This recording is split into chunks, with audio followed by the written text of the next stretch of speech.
что скрывается под облаками Юпитера, самая большая планета Солнечной системы. Когда в январе 1610 года Галилео Галилей направил свой усовершенствованный телескоп на яркую точку в ночном небе и обнаружил 4 крошечных светила, перемещающихся вокруг Юпитера, он не мог предположить, что этот момент не просто подтвердит коперниканскую модель мира, но откроет длинную цепь вопросов, на которые человечество будет пытаться ответить более 4 столетий. Сами по себе спутники Юпитера – Ио, Европа, Ганимед и Каллиста – были замечательным открытием, но гораздо более глубокой загадкой оставалась сама планета. Ее природа, ее строение, то, что скрывается за полосами облаков, которые можно было различить даже в скромные оптические инструменты 17 века. Юпитер выглядел совершенно иначе, чем Марс или Венера.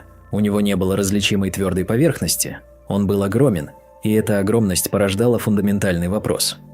Что именно представляет собой этот объект и из чего он состоит?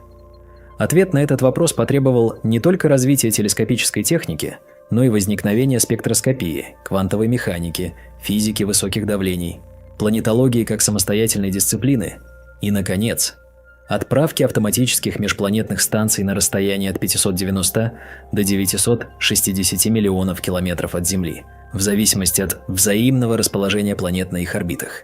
Прежде чем углубляться в то, что находится под юпитерианскими облаками, необходимо осознать масштаб самого объекта, о котором идет речь.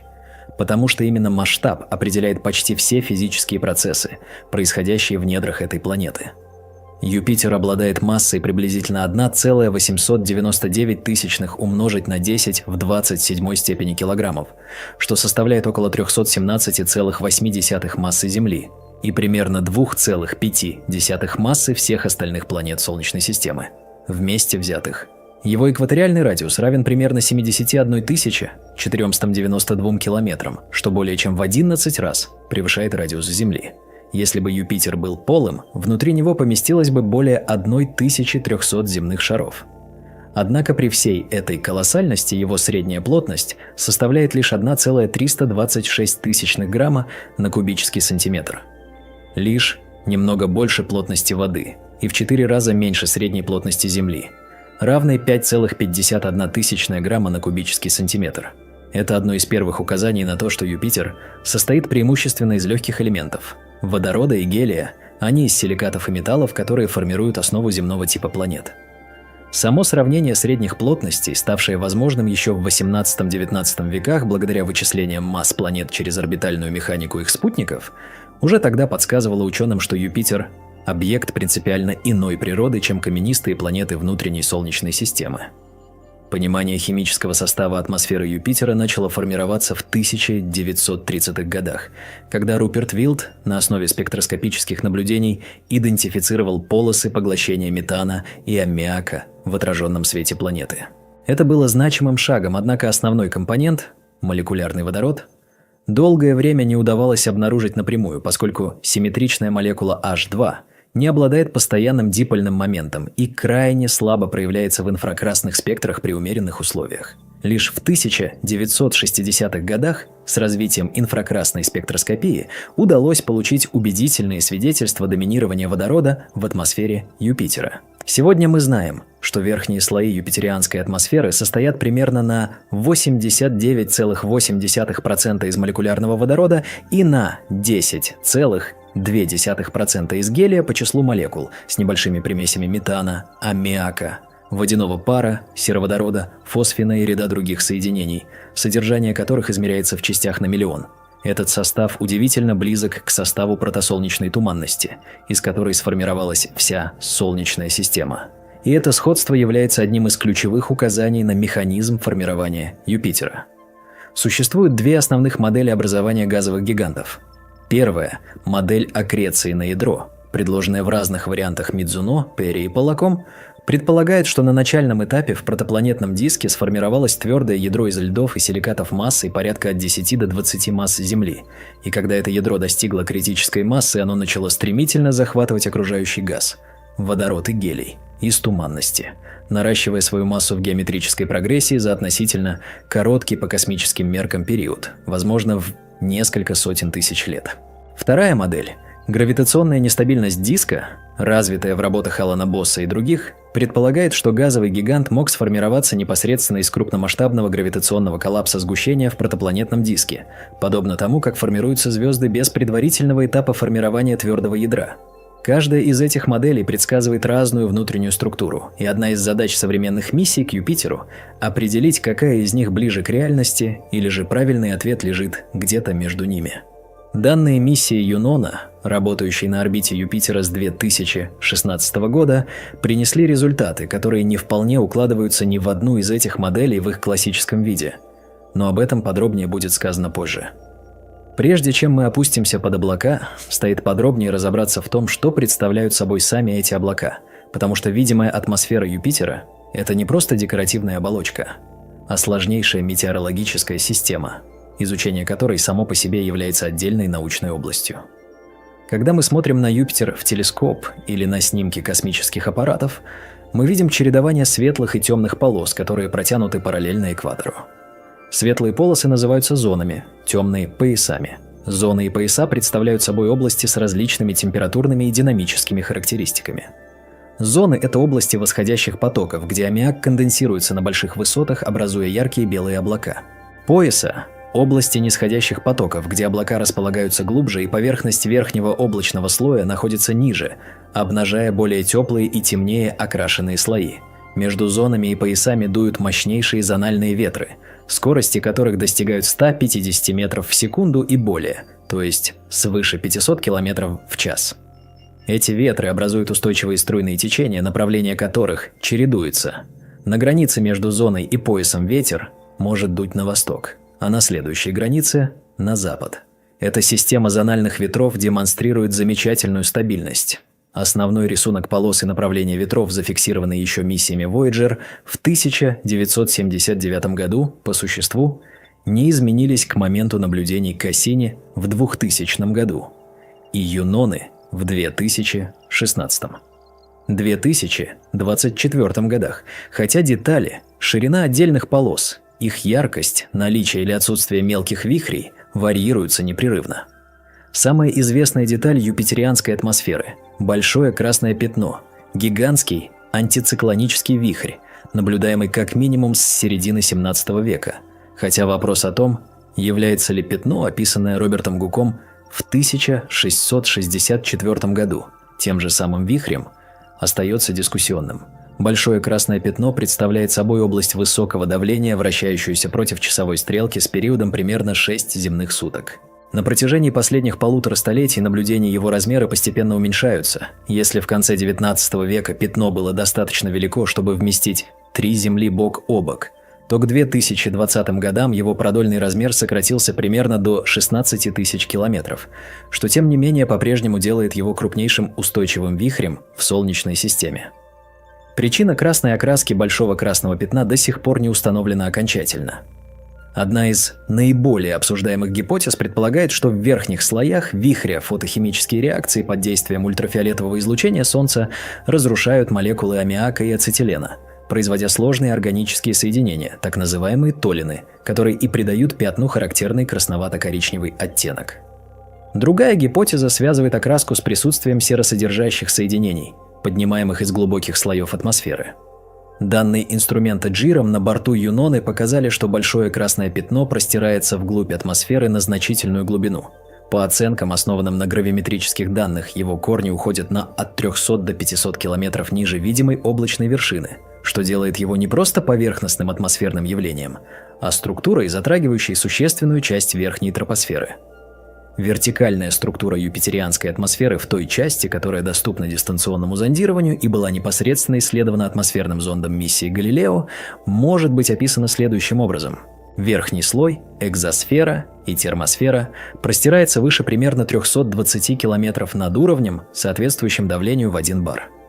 Температура в термосфере Юпитера аномально высока, порядка от 800 до 1000 кельвинов, что представляет собой давнюю научную загадку, известную как энергетический кризис юпитерианской верхней атмосферы, поскольку одного лишь солнечного ультрафиолетового излучения явно недостаточно для поддержания таких температур на расстоянии 5,2 астрономических единиц от Солнца.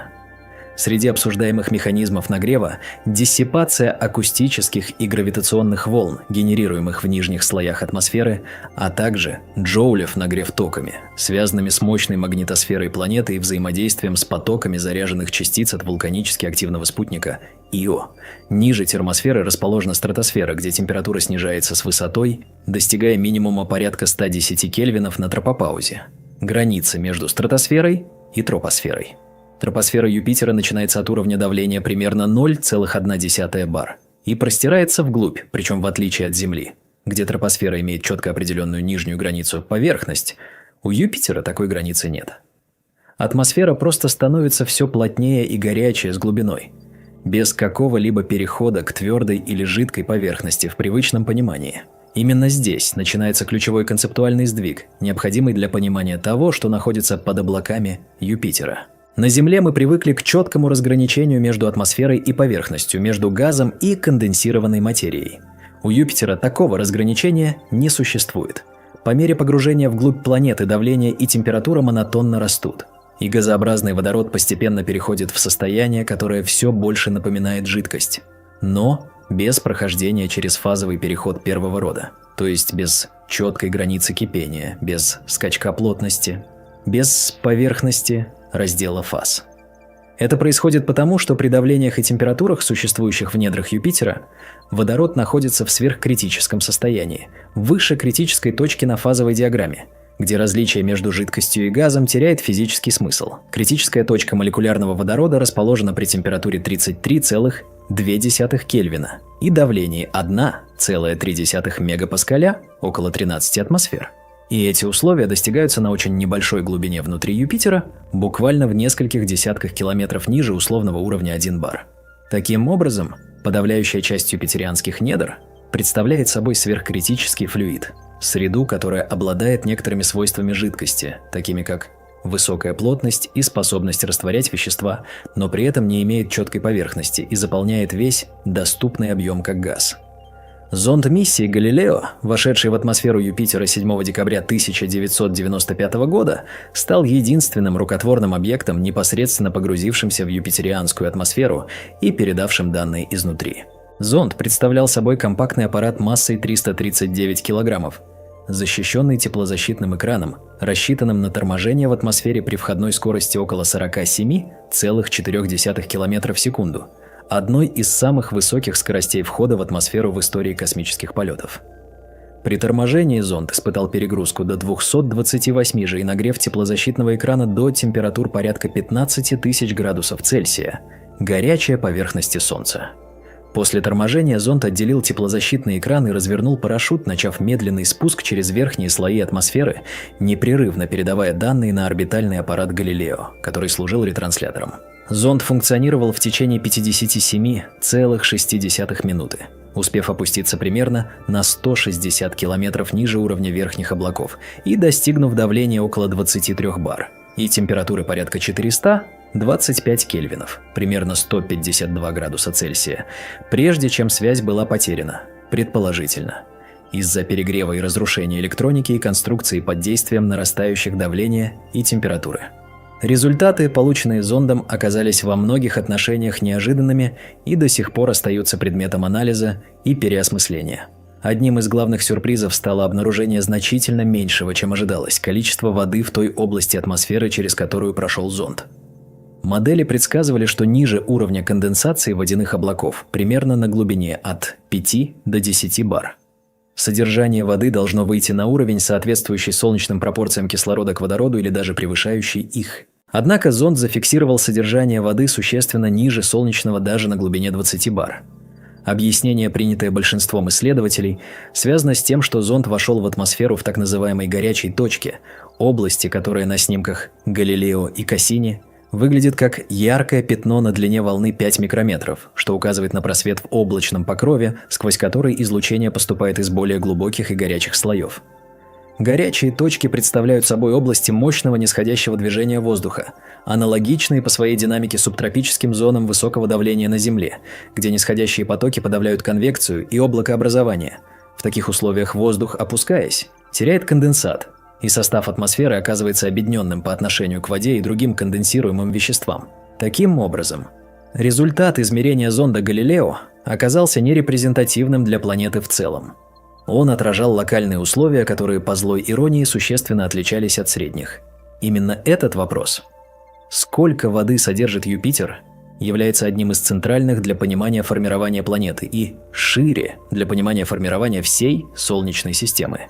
Содержание кислорода, а вода на Юпитере представляет собой основной резервуар кислорода, напрямую связано с тем, на каком расстоянии от Солнца и из какого материала формировалось начальное ядро планеты. Если Юпитер формировался за так называемой снеговой линией, где водяной лед мог существовать в твердом состоянии и включаться в состав планеты Земалей, то суммарное содержание тяжелых элементов в планете, и кислорода в частности, должно превышать солнечные пропорции в несколько раз. Миссия Юнона с помощью микроволнового радиометра MWR, способного зондировать атмосферу на глубины до нескольких сотен бар, получила первые глобальные данные о распределении воды в экваториальных и средних широтах. Результаты, опубликованные в 2020 году, показали, что вблизи экватора содержание воды в глубоких слоях атмосферы на уровне давлений от 20 до 40 бар соответствует примерно от 2,5 до 5 солнечных пропорциям кислорода к водороду. Это значение согласуется с моделью аккреции на ядро и свидетельствует о значительном вкладе льдистых планетоземалей в формирование Юпитера, но точность оценки остается ограниченной из-за сложности интерпретации микроволновых данных и возможных вариаций содержания воды по широте. Теперь следует рассмотреть, что происходит на глубинах, которые не были доступны ни зонду Галилео, ни дистанционным методам зондирования, но которые могут быть исследованы косвенно, через гравиметрию, измерение магнитного поля и лабораторные эксперименты с водородом при экстремальных давлениях. Структура недр Юпитера традиционно описывалась трехслойной моделью, разработанной еще в 1970-х годах и усовершенствованной в последующие десятилетия. Согласно этой модели, внешний слой представляет собой молекулярный водород H2 с примесью гелия и других элементов, существующий в сверхкритическом состоянии и постепенно переходящий при нарастании давления в металлический водород. Металлический водород – это состояние, в котором молекулы H2 диссоциируют на отдельные атомы, а электроны делокализуются и формируют общий электронный газ, подобно электронам проводимости в обычных металлах.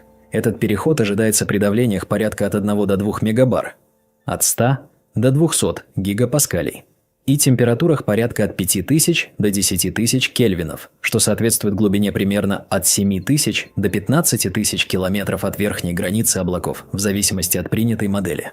В центре планеты, согласно классической модели, находится плотное ядро из тяжелых элементов – силикатов, металлов и льдов, массой порядка от 10 до 20 масс Земли, окруженной оболочкой металлического водорода. Давление в центре Юпитера оценивается примерно в 40-70 мегабар, 4000-7000 гигапаскалей, а температура в 20 тысяч, 36 тысяч кельвинов, хотя эти значения зависят от используемого уравнения состояния вещества при экстремальных условиях и содержат значительные неопределенности. Переход водорода в металлическое состояние – одна из фундаментальных задач физики конденсированного состояния, имеющая прямое отношение к планетологии. Идея о возможности металлического водорода была впервые высказана Юджином Вигнером и Хиллардом Хантингтоном в 1935 году, которые предсказали, что при достаточно высоком давлении молекулярный водород должен перейти в моноатомное металлическое состояние. С тех пор многочисленные лабораторные эксперименты с использованием алмазных наковален и ударного сжатия пытались воспроизвести этот переход. Наиболее значимые результаты были получены в экспериментах с динамическим сжатием жидкого водорода и дейтерия на установках типа Z-Pinch и с использованием лазерных установок. Результаты, полученные группой под руководством Маркуса Кноупа и другими коллективами в 2010-2020 годах, свидетельствуют о том, что при температурах, характерных для недр Юпитера, порядка нескольких тысяч кельвинов, переход от молекулярного к атомному и металлическому водороду происходит не скачкообразно, не как фазовый переход первого рода с четкой границей, а как постепенный кроссовер – плавное изменение свойств с ростом давления. Это обстоятельство имеет принципиальное значение для моделирования внутренней структуры Юпитера, поскольку если перехода с резкой границей нет, то и внутри планеты не существует четкого слоя, где молекулярный водород заканчивается и начинается металлический, вместо этого имеется широкая переходная зона. Однако некоторые экспериментальные группы, в частности коллектив Рангу Диаса и Исаака Сильверы, в 2017 году объявили о создании металлического водорода при статическом сжатии в алмазных наковальнях при давлении около 495 гигапаскалей, и хотя этот результат вызвал значительную научную дискуссию и скептицизм в отношении методологии, он показывает, что вопрос о природе перехода остается открытым, и различные экспериментальные подходы дают несколько различающиеся оценки критических параметров. Слой металлического водорода внутри Юпитера, каким бы градиентным ни был переход к нему, имеет колоссальное значение для одного из наиболее заметных свойств планеты – ее магнитного поля. Юпитер обладает самым мощным магнитным полем среди всех планет Солнечной системы. Напряженность дипольного магнитного поля на экваторе Юпитера составляет примерно 4,28 Гаусса, что более чем в 10 раз превышает напряженность земного магнитного поля на экваторе, около 0,3 Гаусса.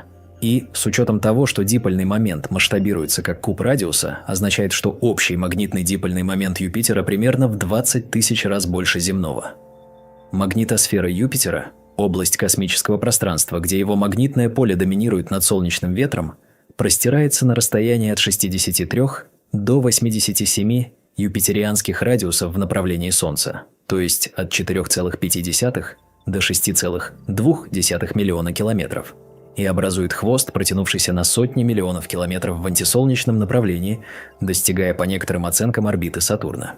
Генерация столь мощного магнитного поля требует обширной области электрически проводящей жидкости, находящейся в состоянии конвективного движения. Именно таким условиям удовлетворяет слой металлического водорода. Принцип действия планетарного магнитного динамо по существу одинаков для Земли и Юпитера. Конвективные потоки проводящей жидкости, взаимодействующие с силой Кориолиса, обусловленной вращением планеты, порождают самоподдерживающееся магнитное поле. Юпитер вращается вокруг своей оси быстрее всех планет Солнечной системы, его период вращения составляет около 9 часов 55 минут, что означает экваториальную скорость поверхности облаков порядка 12,6 км в секунду или около 45 тысяч км в час. Это быстрое вращение обеспечивает интенсивный эффект Кориолиса, организующий конвективные потоки в металлическом водороде в систематические спиральные структуры, эффективно генерирующие магнитное поле. Кроме того, объем слоя металлического водорода огромен. Он начинается на глубине примерно от 7000 до 15 тысяч километров и простирается вплоть до ядра, занимая основную часть внутреннего объема планеты. Данные миссии Юнона позволили впервые детально картографировать магнитное поле Юпитера с высоким пространственным разрешением и обнаружить удивительные особенности его структуры. Оказалось, что магнитное поле Юпитера гораздо более сложное, чем простой диполь. В северном полушарии поле демонстрирует высокую степень асимметрии и наличие интенсивных локализованных особенностей, областей с аномально высокой напряженностью поля, получивших название «большое голубое пятно» по аналогии с большим красным пятном в атмосфере. Большое голубое пятно представляет собой компактную область вблизи экватора, где магнитное поле направлено внутрь планеты и достигает напряженности свыше 16 Гаусс, в 4 раза выше среднего дипольного значения. Эта асимметрия свидетельствует о сложной геометрии конвективных потоков в динамо-регионе и, возможно, о том, что проводящая область начинается не на одной и той же глубине во всех направлениях, а имеет неровную границу, обусловленную вариациями состава и температуры. Более того, сравнение данных Юноны, полученных в разные годы, показало, что большое голубое пятно медленно дрейфует в долготном направлении. Магнитное поле Юпитера не является статичным, а эволюционирует на масштабах времени в годы и десятилетия, что характерно для так называемой вековой вариации, наблюдаемой и в земном магнитном поле, но в случае Юпитера протекающей в более коротких временных масштабах из-за более быстрого вращения и, возможно, более интенсивной конвекции. Еще одним важнейшим результатом миссии Юнона стало уточнение внутренней структуры Юпитера с помощью прецизионных гравиметрических измерений. Космический аппарат, проходящий вблизи планеты по сильно вытянутой полярной орбите с периевом, точкой максимального сближения, на высоте всего от 4000 до 8000 километров над верхней границей облаков, испытывает гравитационное воздействие, которое чрезвычайно чувствительно к распределению массы внутри планеты. Анализируя доплеровские сдвиги радиосигнала Юноны, принимаемого наземными станциями, ученые определили гравитационные гармоники Юпитера, Коэффициенты J2, J4, J6, J8 и более высоких порядков с беспрецедентной точностью. Четные гармоники описывают асимметричное распределение массы, связанное прежде всего с вращением планеты и обусловленным им сжатием. Нечетные гармоники J3, J5, J7, J9 отражают асимметрию между северным и южным полушариями и несут информацию о глубинных ветрах и о распределении плотности внутри планеты. Результаты анализа, опубликованные группами под руководством Юхай Каспи, Тристана Гуила и других в 2018-2023 годах, привели к нескольким принципиальным выводам. Во-первых, было установлено, что зональные ветры, наблюдаемые в облачном слое, не являются поверхностным явлением, а проникают на значительную глубину. По оценкам, примерно на 3000 километров ниже верхней границы облаков, что соответствует давлению порядка 100 тысяч бар, 10 гигапаскалей.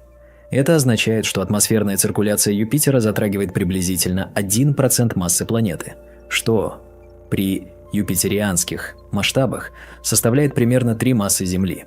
Глубже этого уровня дифференциальное вращение прекращается, и планета вращается как твердое тело. Предположительно потому, что на таких глубинах проводимость водорода достаточно высока, чтобы взаимодействие с магнитным полем эффективно подавляло сдвиговые движения через механизм, аналогичный магнитному торможению. Этот результат элегантно связывает атмосферную динамику, физику водорода при высоких давлениях и магнитогидродинамику в единую картину. Во-вторых, и это, возможно, еще более важный результат, гравиметрические данные Юноны оказались несовместимы с моделью компактного, четко очерченного плотного ядра. Классическая трехслойная модель предсказывала определенные значения гравитационных гармоник, которые не вполне совпали с измеренными значениями. Наилучшее согласие с данными достигается в моделях, где вместо компактного ядра из тяжелых элементов внутри Юпитера присутствует так называемое размытое или разбавленное ядро, область, в которой тяжелые элементы – силикаты, лёды, металлы – не сосредоточены в центральной сфере, а распределены по значительному объему, образуя градиент концентрации, убывающий от центра к периферии. Согласно моделям, предложенным Буркхардом Мильцером и Вильямом Хаббардом, а также Тристаном Гуило и его сотрудниками, общая масса тяжелых элементов в Юпитере может составлять от 25 до 45 масс Земли, но значительная их часть, возможно, до 20-30 масс Земли, распределена в расширенной центральной области, простирающейся на расстояние до 30-50% юпитерианского радиуса от центра, а не сконцентрирована в компактном ядре радиусом от 5 до 10% от общего радиуса, как предполагали ранее. Это открытие поставило перед планетологами серьезные вопросы о механизме формирования Юпитера. Размытое ядро может быть объяснено несколькими способами. Одна возможность состоит в том, что ядро изначально было компактным, но впоследствии было частично размыто конвективными процессами. Горячий водород из оболочки, перемешиваясь с веществом ядра, постепенно разносил тяжелые элементы по более широкому объему. Однако для этого необходимы определенные условия.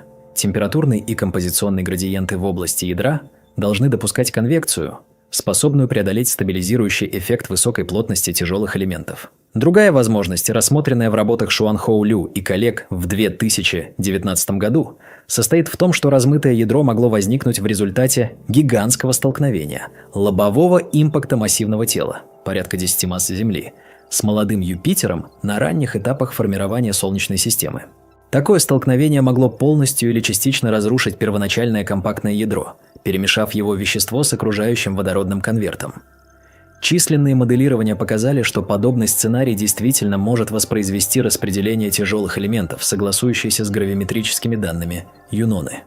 Этот сценарий, хотя и кажется экзотическим, вполне укладывается в современное понимание ранней Солнечной системы как среды, где столкновения между крупными протопланетными телами были относительно распространенными событиями. Достаточно вспомнить гипотезу гигантского импакта, объясняющую формирование Луны ударом тела размером с Марс о молодую Землю. Третья возможность, которая все активнее обсуждается в последние годы, состоит в том, что размытое ядро является не следствием позднейшего события, а отражает сам процесс формирования. Если Юпитер формировался не через классическую аккрецию газа на компактное ядро, а через более сложный процесс, при котором крупные планетоземали и зародыши, падавшие на растущую планету, растворялись и перемешивались с газовой оболочкой на разных глубинах, то итоговое распределение тяжелых элементов могло оказаться изначально размытым. Модели формирования, учитывающие постепенное растворение аккрецирующих тел в горячем водородном конверте, действительно дают результаты, совместимые с наблюдениями Юноны, хотя детали зависят от многих параметров: размеров и состава аккрецируемых тел, темпа аккреции, температурного профиля протопланеты. Для полноты описания внутренней структуры Юпитера необходимо обсудить энергетический баланс планеты, который содержит информацию, недоступную другим методам. Юпитер излучает в инфракрасном диапазоне примерно в 1,67 раза больше энергии, чем получает от Солнца. Суммарная мощность инфракрасного излучения Юпитера составляет около 3,35 умножить на 10 в степени 17 Вт, тогда как поглощенная солнечная энергия около 5,1 умножить на 10 в степени 17 Вт. С учетом альбедо Бонда примерно 0,343, а излучаемая около 8,36 умножить на 10 в степени 17 Вт. Разница, составляющая примерно 3,35 умножить на 10 в степени 17 Вт, представляет собой внутренний тепловой поток планеты, происхождение которого связано с медленным гравитационным сжатием и охлаждением Юпитера, продолжающимся с момента его формирования 4,6 миллиарда лет назад. Этот процесс, так называемый механизм Кельвина-Гельмгольца, заключается в том, что планета, медленно сжимаясь, переводит гравитационную потенциальную энергию в тепловую, которая затем излучается в пространство. Скорость охлаждения и сжатия чрезвычайно мала. За всю историю Юпитера его радиус уменьшился, по оценкам, менее чем на 1%, а центральная температура снизилась незначительно. Тем не менее, запас тепловой энергии, накопленный в процессе гравитационного коллапса, столь велик, что планета продолжает излучать избыточную энергию и будет делать это еще на протяжении десятков миллиардов лет. Существует, однако, дополнительный механизм внутреннего нагрева, который, возможно, играет существенную роль в энергетическом балансе Юпитера – гравитационная дифференциация гелия. При давлениях и температурах, существующих на глубинах порядка от 1 до 2 мегабар, водород и гелий могут оказаться не полностью смешиваемыми, то есть при определенных условиях смесь водорода и гелия расслаивается, и капли жидкого гелия, будучи более плотными, начинают медленно вседать. Идет дождь сквозь окружающий водород в направлении центра планеты.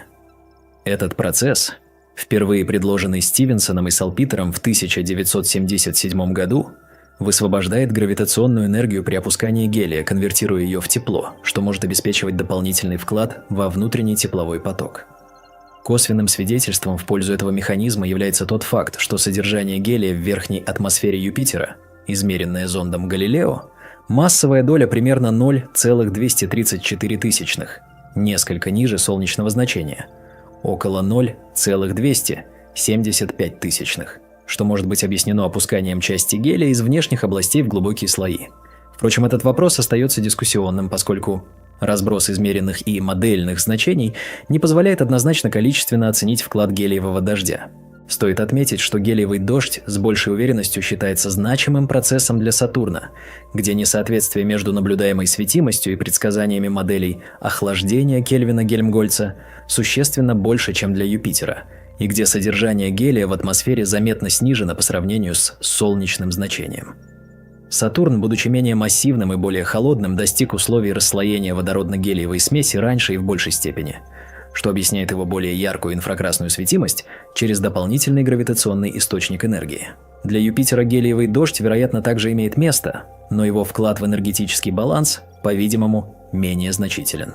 Лабораторные эксперименты, в частности работы с водородно-гелиевыми смесями при мегабарных давлениях с использованием ударного сжатия и лазерного нагрева, активно ведутся несколькими исследовательскими группами и должны в ближайшие годы уточнить фазовую диаграмму смеси, определяющую условия расслоения.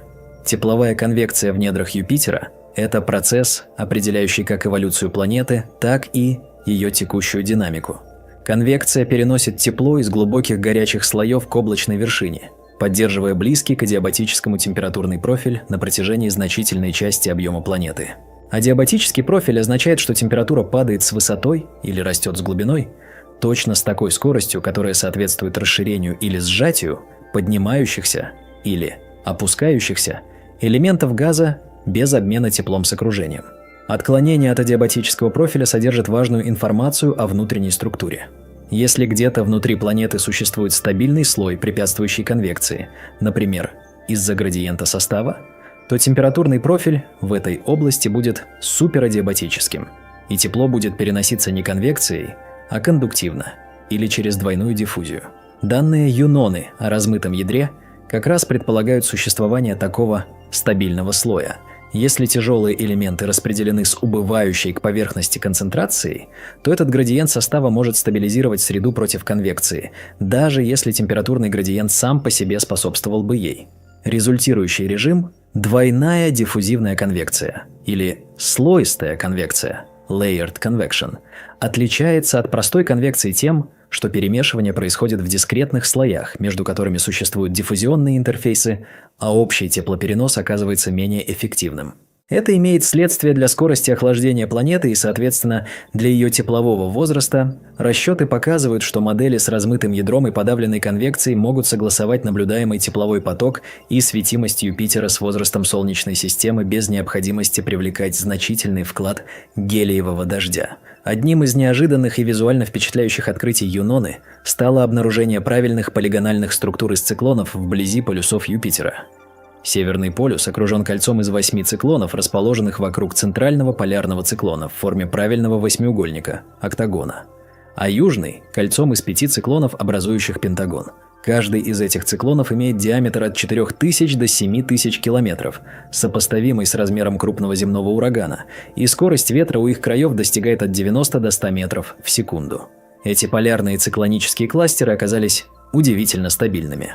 Наблюдения на протяжении нескольких лет показали, что их конфигурация практически не меняется, хотя отдельные циклоны медленно прецессируют и испытывают небольшие колебания. Механизм, удерживающий эти циклоны в правильной геометрической конфигурации и препятствующий их слиянию в единый большой полярный вихрь, как это произошло, например, на Сатурне, где северный полюс увенчан одиночным гексагональным вихрем, является предметом активных теоретических исследований. Одно из объяснений, предложенное Ченем Ли и его коллегами, связывает устойчивость полигональных структур с антициклоническим экранированием. Вокруг каждого циклона формируется кольцо антициклонического вращения, которое предотвращает сближение и слияние соседних циклонов, удерживая всю систему в равновесной конфигурации. Число циклонов в кольце определяется соотношением их размера и расстояния между ними, которое, в свою очередь, зависит от радиуса деформации Россби, характерного масштаба, на котором эффект вращения планеты становится сопоставимым с эффектом плавучести. Различие между 8 циклонами на севере и 5 на юге остается необъясненным и может быть связано с асимметрией внутренней структуры или с историей формирования этих вихревых систем. Полярные наблюдения Юноны также выявили богатую и сложную морфологию юпитерианских полярных атмосфер, резко отличающуюся от знакомого полосатого рисунка средних и низких широт. В полярных областях зональная восток-запад организация уступает место хаотическому ансамблю вихрей различного масштаба и направления вращения, что свидетельствует о принципиально ином режиме атмосферной динамики. На средних и низких широтах быстрое вращение Юпитера организует течение в зональном направлении, формируя полосы и струйные течения, тогда как вблизи полюсов параметр Кориолиса достигает максимальных значений, и турбулентная динамика приобретает иной характер, более напоминающий двумерную турбулентность с образованием когерентных вихрей. Возвращаясь к вопросу о глубинной динамике атмосферы, необходимо подробнее рассмотреть данные микроволнового радиометра Юноны, МВР, который зондирует атмосферу Юпитера на 6 частотах от 600 МГц до 22 ГГц, проникая на глубины от нескольких бар до нескольких сотен бар. Этот инструмент обнаружил, что зональная структура, чередование зон и поясов, сохраняется до глубин порядка десятков и даже сотен бар, но претерпевает существенные изменения.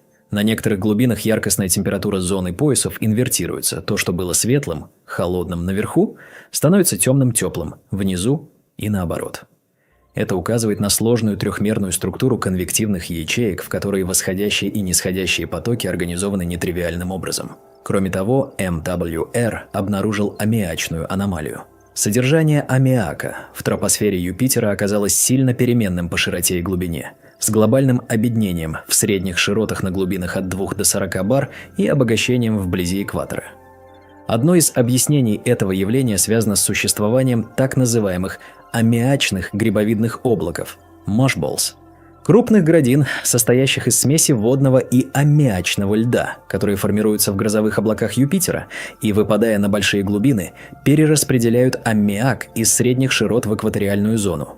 Этот механизм, предложенный Тристаном Гуилло и его сотрудниками, представляет собой юпитерианский аналог земного града, но в масштабах, многократно превышающих земные.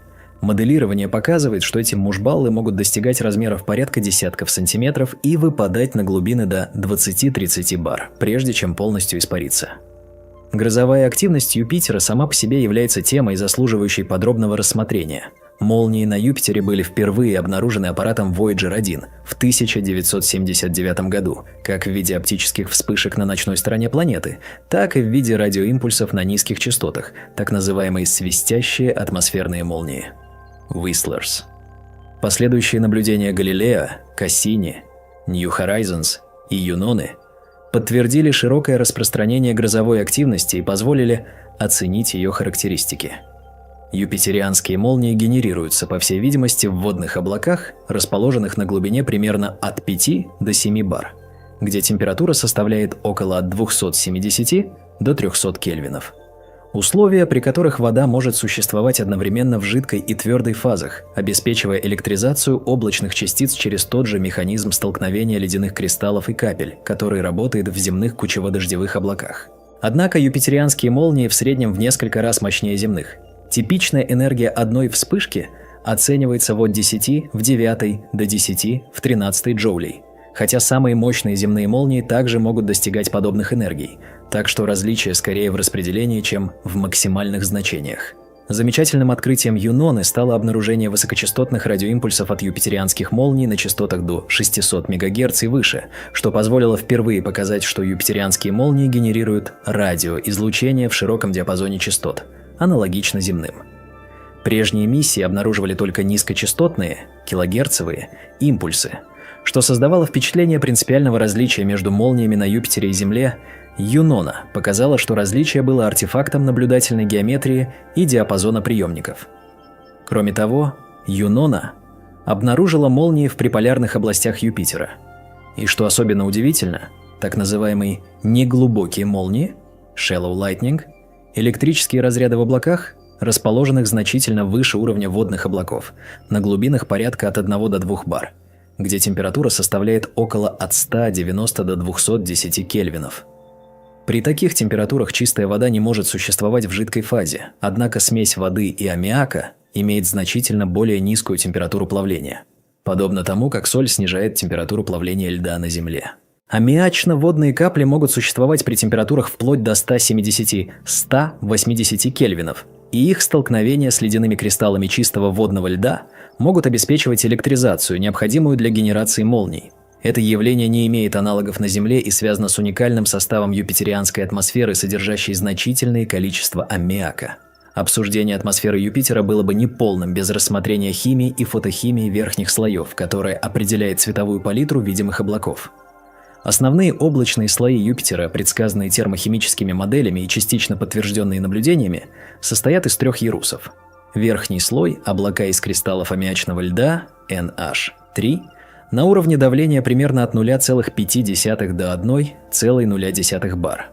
Средний слой – облака из гидросульфида аммония, NH4SH, на уровне примерно от 1,5 до 2,0 бар. Нижний слой – облака из водяного льда и капель жидкой воды на уровне примерно от 5 до 7 бар. Верхний, аммиачный слой хорошо подтвержден спектроскопическими наблюдениями, но 2 нижних слоя менее надежно установлены, поскольку дистанционное зондирование на соответствующих глубинах затруднено, а зонд Галилео прошел через область с нетипичной облачной структурой. Белый цвет зон объясняется рассеянием света на кристаллах аммиачного льда, но окраска поясов и различных атмосферных образований, от кремовых и охристых до красновато-коричневых тонов, требует присутствия хромофоров, молекул или частиц, поглощающих определенные длины волн видимого света. Идентификация этих хромофоров остается одной из самых устойчивых нерешенных задач юпитерианской науки. Среди кандидатов аллотропы серы, прежде всего S3 и S4, дающие желтые и красные оттенки. Фосфор – элементарный красный фосфор, образующийся при фотодиссоциации фосфина PH3, Продукты фотохимии органических молекул, талины, образующиеся при ультрафиолетовом облучении смесей, содержащих метан и аммиак, и соединения, содержащие азот и серу, такие как полисульфиды аммония. Лабораторные эксперименты по облучению ультрафиолетом модельных газовых смесей юпитерианского состава действительно дают продукты с окраской, напоминающей наблюдаемые оттенки, но однозначно отождествить конкретный хромофор не удается, поскольку спектроскопические сигнатуры этих соединений в условиях облачной среды Юпитера трудно выделить на фоне рассеяния и поглощения другими компонентами. Рассмотрев атмосферу и внутреннюю структуру, необходимо обратиться к вопросу о том, существуют ли внутри Юпитера условия, хотя бы теоретически допускающие какие-либо формы химической сложности, которые могли бы быть прелюдией к биологии. Это вопрос, который неизменно возникает в контексте обсуждения газовых гигантов и который требует рассмотрения с высокой степенью осторожности. В 1976 году Карл Саган и Эдвин Салпитер опубликовали ставшую знаменитой статью, в которой рассматривали гипотетическую экологию атмосферных организмов на Юпитере, от микроскопических синкеров, тонущих существ, подобных планктону, увлекаемых конвективными потоками, до гигантских флотеров, парящих существ, поддерживающих свою плавучесть за счет внутренних полостей с нагретым газом и быстро перемещающихся хантеров, охотников. Эта работа была намеренно спекулятивной и имела своей целью скорее исследование пределов возможного, чем утверждение о вероятности жизни на Юпитере. С тех пор понимание условий в атмосфере Юпитера существенно продвинулось, и основная проблема для любых гипотез о жизни состоит не в отсутствии подходящих температур или давлений. В юпитерианской атмосфере существует обширная зона, где температура и давление находятся в диапазоне, совместимом с известной биохимией, от примерно 270 кельвинов до 400 кельвинов при давлениях от нескольких до десятков бар, а в отсутствии стабильной жидкой среды и твердых поверхностей. Турбулентная конвекция непрерывно перемешивает атмосферу, и любой объект, пассивно увлекаемый потоками, неизбежно будет транспортирован то в более холодные верхние слои, где вода замерзает, то в более горячие нижние, где органические молекулы разрушаются термически. Время пребывания в обитаемой зоне ограничено масштабами конвективной рециркуляции, которые оцениваются от нескольких недель до нескольких месяцев, что создает чрезвычайно жесткие ограничения для любых гипотетических биологических процессов. Тем не менее, полностью исключить возможность некой экзотической химической сложности в юпитерианской атмосфере современная наука не может, и этот вопрос остается в области теоретических спекуляций. Значительно более обоснованные перспективы для поиска условий, пригодных для жизни, связаны не с самим Юпитером, а с его спутниковой системой, и это подводит к важному аспекту роли Юпитера в Солнечной системе, который выходит за рамки строго вопроса о том, что находится под его облаками, но тесно связан с ним через механизм приливного взаимодействия. Гравитационное поле Юпитера и, в частности, резонансные орбитальные конфигурации его крупнейших спутников порождают приливные силы, которые нагревают недра этих тел. Ио, ближайший из галилеевых спутников, находится в орбитальном резонансе 1 к 2 к 4 с Европой и Ганимедом, что поддерживает ненулевой эксцентриситет его орбиты и вызывает интенсивные приливные деформации. Результат – мощнейший вулканизм, делающий Ио самым геологически активным телом Солнечной системы, с вулканическими выбросами, достигающими высоты сотен километров и поставляющими серу, диоксид серы и натрий в юпитерианскую магнитосферу, формируя плазменный тор вдоль орбиты Ио. Европа, следующий спутник, испытывает менее интенсивный, но все же значительный приливной нагрев, который, по всей видимости, поддерживает существование глобального подледного океана жидкой воды, содержащего по оценкам вдвое больше воды, чем все океаны Земли, под ледяной корой толщиной от 10 до 30 километров. Именно Европа и Ганимед являются первоочередными целями миссий по поиску потенциально обитаемых сред за пределами Земли. Миссия Europa Clipper НАСА, запущенная в 2024 году, и миссия JUICE ESA, запущенная в 2023 году, предназначены в значительной мере именно для изучения условий в подповерхностных океанах этих спутников. Но вернемся к самому Юпитеру. Одна из вещей, которые необходимо подчеркнуть, это то, что Юпитер представляет собой не только объект изучения сам по себе, но и своего рода природную лабораторию для проверки фундаментальных физических теорий. Условия в его недрах, давление от десятков до десятков миллионов атмосфер, температуры от сотен до десятков тысяч кельвинов не воспроизводимы в лаборатории в полном объеме и на протяжении длительного времени. Лабораторные эксперименты по ударному сжатию и сжатию в алмазных наковальнях позволяют исследовать свойства водорода и гелия при мегабарных давлениях, но лишь в пикосекундных или наносекундных импульсах при ударном сжатии или в субмиллиметровых объемах в алмазных наковальнях. Юпитер же содержит колоссальные объемы вещества в этих условиях на протяжении миллиардов лет, и наблюдение его свойств – гравитационного поля, магнитного поля, теплового потока, спектра колебаний позволяют косвенно проверить уравнения состояния и фазовые диаграммы, полученные в лабораториях и из теоретических расчетов. Например, несоответствие между модельными и наблюдаемыми значениями гравитационных гармоник J4 и J6 может указывать на неточности в уравнении состояния водородно-гелиевой смеси при давлениях от 1 до 10 мегабар, что в свою очередь стимулирует новые лабораторные эксперименты и теоретические расчеты с использованием методов квантовой молекулярной динамики. Упомянутые квантово-молекулярно-динамические расчеты, основанные на теории функционала плотности ДФТМД, стали в последние 2 десятилетия основным инструментом для моделирования свойств материи при условиях, характерных для недр Юпитера. Эти расчеты позволяют предсказывать уравнения состояния, проводимость, вязкость и коэффициенты диффузии водородно-гелиевой смеси при заданных температуре и плотности, не прибегая к феноменологическим параметрам, а исходя непосредственно из квантово-механического описания электронной структуры. Результаты различных групп – Мильцера, Шевра, Беккера и других – не всегда полностью согласуются друг с другом, что отражает чувствительность расчетов к выбору обменно-корреляционного функционала, размеру вычислительной ячейки и другим техническим параметрам. Тем не менее, общая картина достаточно устойчива. Молекулярный водород при давлениях выше примерно от 100 до 150 гигапаскалей и температурах порядка от 2000 до 5000 кельвинов постепенно диссоциирует и переходит в атомное состояние с металлической проводимостью, причем переход является плавным кроссовером, а не резким фазовым переходом первого рода, как предполагалось ранее. Это означает, что внутри Юпитера электрическая проводимость растет с глубиной непрерывно, без скачка, что имеет прямые следствия для геометрии магнитного динамо. Еще одна область, где изучение Юпитера вносит вклад в фундаментальную физику – это исследование колебаний, осцилляций планеты. По аналогии с гелиосейсмологией, изучением внутренней структуры Солнца через анализ акустических колебаний его поверхности была предложена идея юпитерианской сейсмологии. Если Юпитер испытывает глобальные нормальные колебания, то их частоты определяются распределением плотности и скорости звука внутри планеты, и, измерив эти частоты, можно было бы непосредственно зондировать внутреннюю структуру. Прямое обнаружение юпитерианских осцилляций – чрезвычайно сложная задача, поскольку ожидаемые амплитуды скорости поверхности ничтожны, порядка нескольких сантиметров в секунду, а период типичных мод составляет от нескольких минут до нескольких десятков минут. Наземные попытки обнаружить такие колебания методом доплеровской спектроскопии предпринимались с 1980-х годов и дали неоднозначные результаты. Однако в 2014 году Марк Хедман и Филипп Николсон обнаружили в структуре колец Сатурна тонкие волновые паттерны, которые были интерпретированы как следствие гравитационного воздействия внутренних осцилляций Сатурна на частицы кольца фактически. Кольца Сатурна послужили гигантским сейсмографом, записывающим колебания планеты. Юпитер, в отличие от Сатурна, не обладает заметной системой колец, которая могла бы сыграть аналогичную роль, что затрудняет применение этого метода.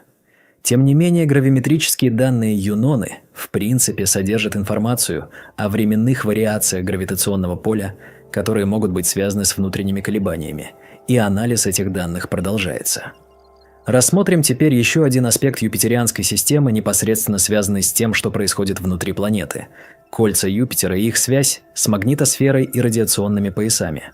Система колец Юпитера, обнаруженная Voyager-1 в 1979 году, чрезвычайно разрежена и состоит преимущественно из мелких пылевых частиц, непрерывно генерируемых ударами микрометеоритов о поверхности маленьких внутренних спутников – Метиды, Адрастеи, Амальтеи и Тебы. В отличие от колец Сатурна, которые массивны и состоят из ледяных частиц размером от миллиметров до метров, кольца Юпитера оптически тонкие и видны преимущественно в прямом рассеянном свете, когда наблюдатель смотрит почти точно в направлении Солнца сквозь кольцо.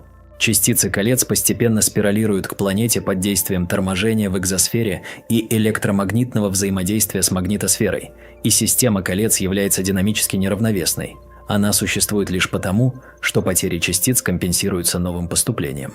Магнитосфера Юпитера заслуживает отдельного обсуждения не только как проявление внутреннего магнитного поля, но и как крупнейшая структура в Солнечной системе, если не считать гелиосферы. Размер магнитосферы определяется балансом давления магнитного поля и давления солнечного ветра. Граница – магнитопауза, расположена на расстоянии примерно от 63 до 87 юпитерианских радиусов от центра планеты в подсолнечной точке, что соответствует от 4,5 до 6,2 миллиона километров. Магнитный хвост Юпитера тянется на расстояние, по разным оценкам, от 650 миллионов до более чем миллиарда километров в антисолнечном направлении, периодически достигая орбиты Сатурна. Внутри магнитосферы заряженные частицы, электроны и ионы, захвачены магнитным полем и формируют интенсивные радиационные пояса, аналогичные земным поясам Ван Аллена, но многократно превосходящие их по интенсивности. Поток заряженных частиц с энергиями в мегаэлектронвольты вблизи Юпитера настолько высок, что представляет серьезную радиационную опасность для электроники космических аппаратов. Именно это обстоятельство определило выбор сильно вытянутой полярной орбиты для Юноны, позволяющей минимизировать время пребывания в наиболее опасных областях радиационных поясов. Электроника Юноны помещена в титановый радиационный бокс с толщиной стенок до 1 см. Однако даже с этой защитой радиационная деградация электронных компонентов является ограничивающим фактором продолжительности миссии. Одним из наиболее энергетических явлений в магнитосфере Юпитера являются полярные сияния – авроры. Юпитерианские авроры являются самыми мощными в Солнечной системе, и их природа существенно отличается от земных полярных сияний. На Земле полярные сияния вызываются преимущественно солнечным ветром. Заряженные частицы из солнечного ветра, проникающие в магнитосферу через хвост и каспы, ускоряются вдоль магнитных силовых линий и вызывают свечение верхних слоев атмосферы вблизи магнитных полюсов. На Юпитере основным источником заряженных частиц, ответственных за авроры, является не солнечный ветер, а вулканическая активность Ио. Ио ежесекундно выбрасывает в космос около тонны вулканических газов. Преимущественно диоксида серы С-А2, которые ионизируются ультрафиолетовым излучением Солнца и захватываются магнитным полем Юпитера, формируя плазменный тор вдоль орбиты Ио. Этот плазменный тор содержит примерно 10 в 36 степени ионов и вращается вместе с магнитосферой Юпитера, но медленнее, чем сама планета, что создает электрические токи, текущие вдоль магнитных силовых линий между экваториальной плоскостью и полярными областями. Эти токи ускоряют электроны до энергии в десятки и сотни килоэлектронвольт, и именно эти ускоренные электроны, врезаясь в юпитерианскую атмосферу вблизи полюсов, порождают интенсивное свечение, авроральные эмиссии в ультрафиолетовом, видимом инфракрасном и рентгеновском диапазонах. Суммарная мощность юпитерианских аврор оценивается от 10 в степени 12 до 10 в степени 13 Вт, что в десятки-сотни раз превышает мощность земных полярных сияний и сопоставимо с мощностью всей мировой электроэнергетики. В спектре юпитерианских аврор доминирует ультрафиолетовое излучение, обусловленное электронным возбуждением и ионизацией молекулярного водорода. Инфракрасные эмиссии связаны с колебательно-вращательными переходами иона H3+, трехатомного иона водорода, который является ключевым ионом в верхней атмосфере Юпитера и образуется в цепочке ионно-молекулярных реакций после ионизации H2. Рентгеновские эмиссии, обнаруженные Рентгеновской обсерваторией Чандра и телескопом XMM Ньютон, генерируются не электронами, а тяжелыми ионами, преимущественно ионами кислорода и серы, захваченными из плазменного тора Ио, которые ускоряются до энергии в мегаэлектронвольты и, врезаясь в атмосферу, испускают характеристическое рентгеновское излучение при столкновениях с атомами атмосферных газов. Механизм ускорения этих тяжелых ионов до столь высоких энергий остается предметом активных исследований. Одна из гипотез связывает его с магнитогидродинамическими волнами, генерируемыми в магнитосфере и передающими энергию ионам через механизм ионно-циклотронного резонанса. Рассмотрение магнитосферы и аврор приводит к еще одному аспекту юпитерианской физики – радиоизлучению. Юпитер является мощнейшим источником радиоизлучения среди планет Солнечной системы, и именно его радиоизлучение было первым астрономическим обнаружением планетарного радиосигнала. В 1955 году Бернард Бёрк и Кеннет Франклин при Вашингтонском институте Карнеги случайно обнаружили интенсивные всплески радиоизлучения на частоте 22,2 МГц, которые оказались связаны с Юпитером. Декаметровое (DEAM) радиоизлучение Юпитера генерируется электронами, ускоренными в магнитосфере и движущимися вдоль магнитных силовых линий. Механизм генерации – циклотронная мазерная нестабильность, при которой электроны с определенным распределением по скоростям когерентно усиливают радиоволны на частоте, близкой к электронной циклотронной частоте. Максимальная частота Дам-излучения, около 40 МГц, определяется максимальной напряженностью магнитного поля вблизи поверхности планеты, что позволило еще до космической эры оценить напряженность поля на поверхности Юпитера. Кроме декаметрового, Юпитер излучает также дециметровое DEM синхротронное радиоизлучение, непрерывное нетепловое излучение релятивистских электронов, захваченных в радиационных поясах и спиралирующих вдоль магнитных силовых линий. Наблюдения DEM излучения с помощью радиоинтерферометров позволяют картографировать распределение энергичных электронов в магнитосфере и косвенно зондировать геометрию магнитного поля. Возвращаясь к вопросу о внутренней структуре и интегрируя различные линии доказательств, можно сформулировать современную модель Юпитера как многослойного объекта с плавными переходами между слоями, в котором, однако, ключевые физические процессы меняются с глубиной довольно радикально. Верхние несколько тысяч километров – это погодный слой, где происходят наблюдаемые атмосферные явления – зональные ветры, вихри, грозы, облакообразование. Зондирование этого слоя осуществляется напрямую – оптическими, инфракрасными и микроволновыми методами. Ниже от примерно 3000 до 7000, 15 тысяч километров глубины простирается область, где молекулярный водород постепенно переходит в атомный и приобретает электрическую проводимость. Дифференциальное вращение в этой области уже подавлено магнитным торможением, и вещество вращается как твердое тело. Еще глубже, от 15 тысяч километров до центра, область полностью металлического водорода, где генерируется магнитное поле планеты через механизм магнитного динамо. В самом центре, согласно современным моделям, находится не компактное ядро, а расширенная область с повышенной концентрацией тяжелых элементов. Размытое ядро, возможно, стабилизированное против конвективного перемешивания градиентом состава. Масса тяжелых элементов в этой области оценивается от 10 до 30 масс Земли, а ее радиус может достигать от 30 до 50% радиуса планеты, хотя точные границы размыты и зависят от принятых моделей. Важно подчеркнуть, что эта картина продолжает уточняться, и некоторые ее аспекты могут быть пересмотрены в ближайшие годы. Миссия Юнона продолжает работать на орбите Юпитера, и в расширенной фазе миссии проводит близкие пролеты мимо галилеевых спутников Ганимеда, Европы, Ио, одновременно продолжая гравиметрические и магнитные измерения самой планеты. Накопление данных за длительный период позволяет улучшить точность определения гравитационных гармоник и обнаружить их временные вариации, связанные как с глубинными процессами, так и с атмосферной динамикой. Миссия JUICE – Jupiter Icy Moons Explorer Европейского космического агентства, запущенная в апреле 2023 года и ожидаемая в системе Юпитера в 2031 году, хотя и ориентирована прежде всего на изучение ледяных спутников, также будет проводить измерения юпитерианской магнитосферы и атмосферы, дополняя данные Юноны. В более отдаленной перспективе обсуждаются концепции атмосферных зондов нового поколения, способных проникнуть значительно глубже, чем зонд Галилео, на уровне давления в 100 бар и более, и провести прямые измерения состава, в частности содержания воды и благородных газов, на глубинах, недоступных дистанционному зондированию. Концепция подобного зонда рассматривалась в рамках программы НАСА Flagship Missions и в европейских исследовательских группах, но реализация такой миссии требует решения серьезных инженерных задач. Прежде всего, обеспечение работоспособности электроники и систем связи при давлениях в сотни атмосфер и температурах в сотни градусов Цельсия, а также передачи данных через толщу атмосферы на орбитальный ретранслятор.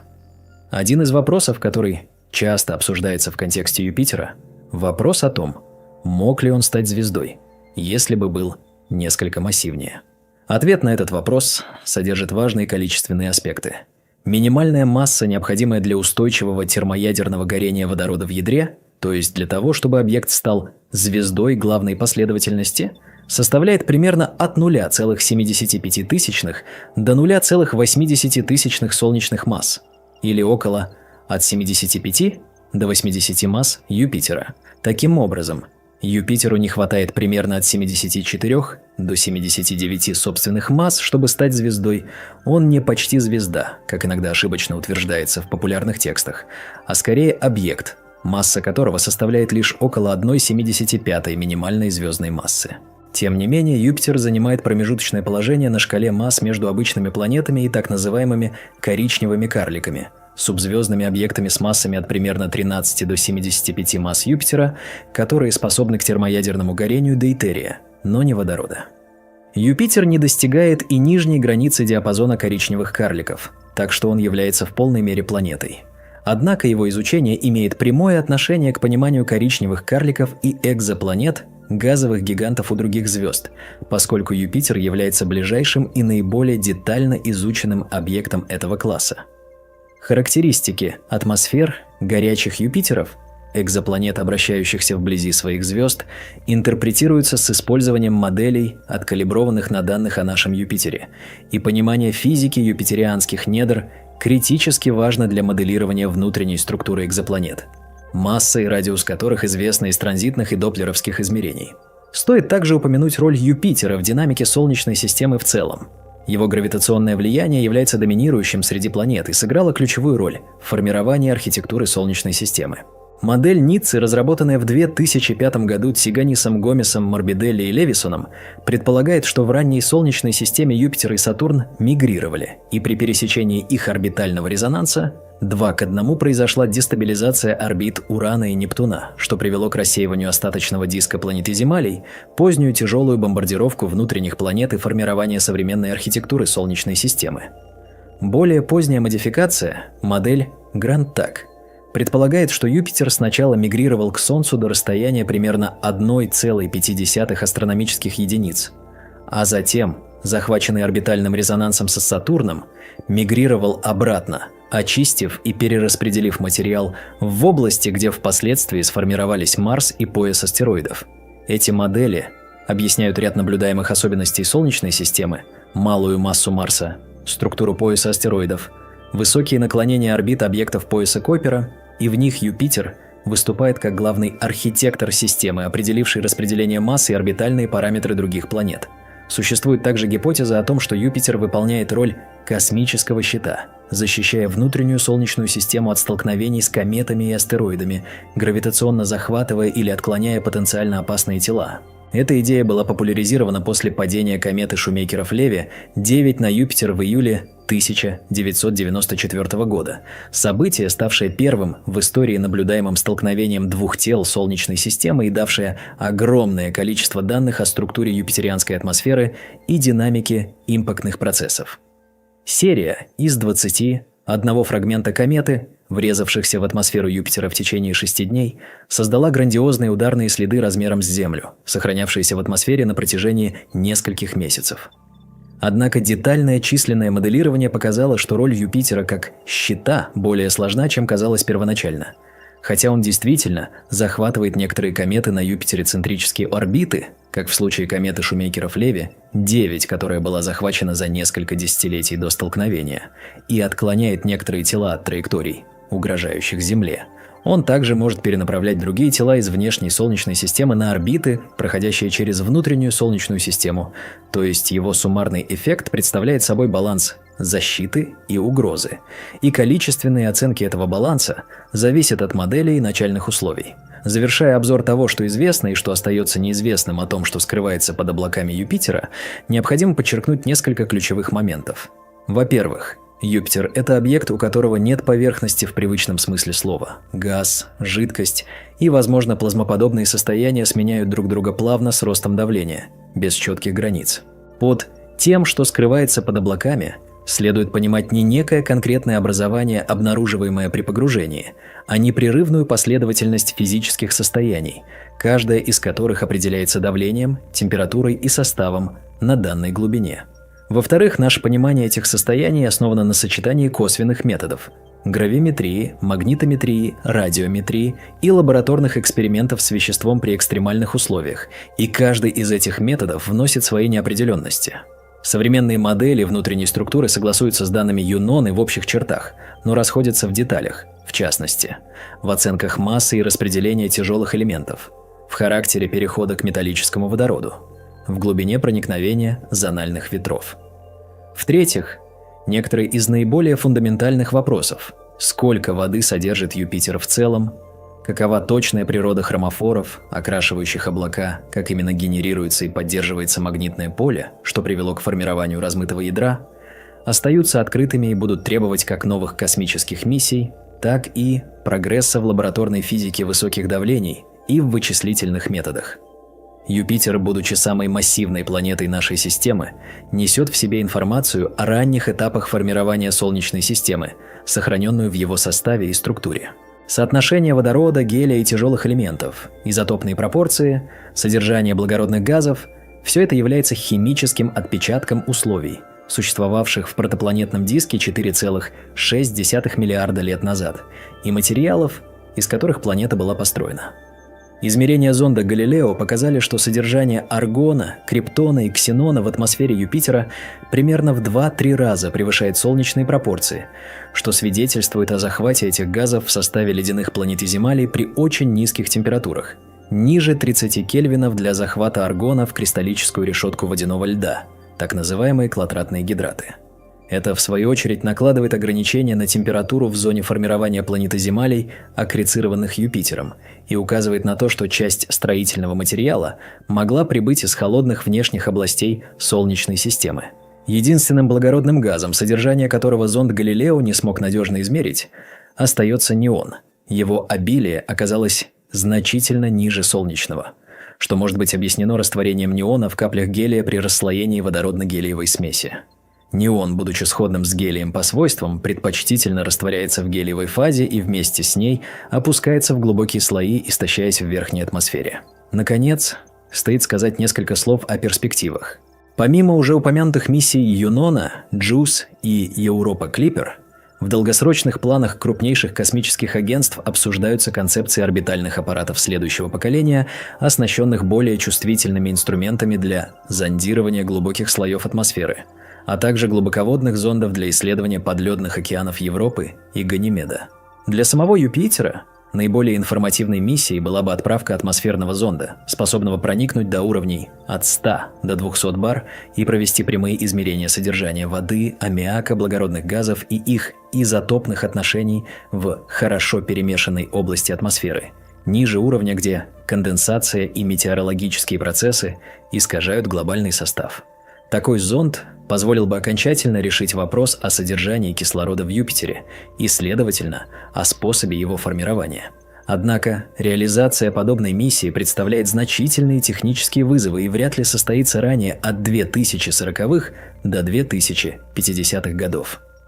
В совокупности данные, накопленные за более чем 4 столетия наблюдений Юпитера, от первых телескопических рисунков полос и пятен до прецизионных гравиметрических карт и инфракрасных портретов полярных циклонов, полученных Юноной, рисуют картину объекта потрясающей сложности. Под знакомым полосатым обликом скрывается океан сверхкритического водорода глубиной в десятки тысяч километров, переходящий в металлическое состояние, в котором генерируется мощнейшее планетарное магнитное поле. Глубже – размытое ядро из тяжелых элементов, происхождение которого, возможно, связано с катастрофическим столкновением на заре Солнечной системы. И все это – единый, непрерывно эволюционирующий объект, медленно остывающий, излучающий запасенное тепло, перемешиваемый конвекцией, пронизанный магнитными полями и электрическими токами.